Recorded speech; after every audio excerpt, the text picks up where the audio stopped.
Anuradhapura, the Eternal Kingdom of Sri Lanka. We are taking you on a journey back in time to one of the greatest civilizations in South Asian history, the sacred city of Anuradhapura. For over 1,500 years, they represent the peak of Sinhalese engineering and masonry. The twin ponds, Kutampakuna, a masterpiece of landscape architecture, showing how the ancients mastered water filtration and aesthetics. Isuramunia, famous for its intricate rock carving.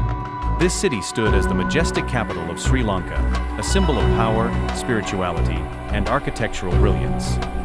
Founded in the 4th century BCE by King Pandakavaya, Anuradhapura was one of the most advanced urban centers of the ancient world. When you visit Anuradhapura today, these are the must-see landmarks that define the landscape. With the arrival of Buddhism, it transformed from a political hub into the beating heart of Buddhist culture. Even today, the sheer scale of this kingdom reminds us of a golden era where kings and monks lived in harmony with high-level engineering. The Jaya Sri Maha Bodhi. It is the oldest human-planted tree in the world with a recorded history, grown from a sapling of the original Bodhi tree under which the Buddha attained enlightenment.